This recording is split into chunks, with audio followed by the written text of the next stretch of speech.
question we are trying to answer is, how do you keep constant angular momentum of a hula hoop?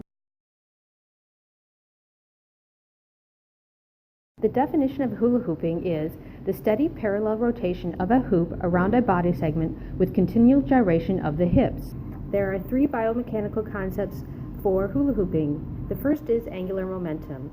This can be defined as the amount of angular motion an object has. It depends on the mass, inertia, and most importantly, the radius of gyration. The second biomechanical concept is inertia. This is the resistance to a change in motion. This is Newton's first law. An object in motion stays in motion unless it is acted upon by an external force. The third biomechanical concept is continuity of joint forces. Coordination is required to maintain rhythm. It is the continuity of motion up the kinetic chain through the joints.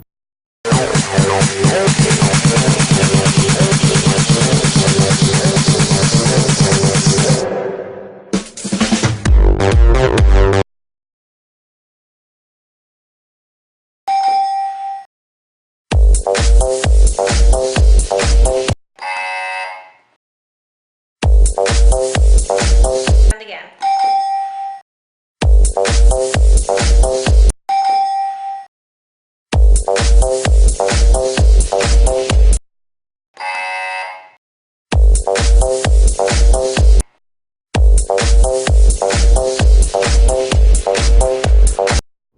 By exerting torque to sling the toy around a segment, you enable the hoop to stay up and maintain a centripetal force to keep the hoop oscillating around the axis of rotation. Initially, inertia contributes to the ring getting up, but once friction begins acting on the hoop, you must rhythmically expend effort ahead of the spins to keep the ring in rotation.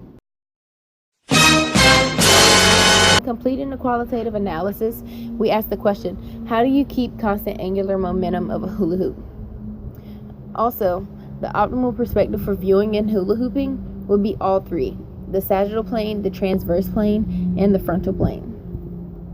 The viewing distance should be fairly distant so you can fully view the summation of joint forces and continuity of joint forces. Also, watching the movement closely, you'll be most likely to miss something. 5 to 10 trials is optimal. A novice more so maybe needing up to the 10 trials, and a more experienced hula hooper maybe only about 5. Attire should be comfortable. Activity wear is preferred but not required, with the exception of no spandex because it reduces the friction. Nylon is okay, cotton, and bare skin. So when learning the hula hoop, it'd be ideal to have repetition of the movement. A video could be good so you could see your own mistakes.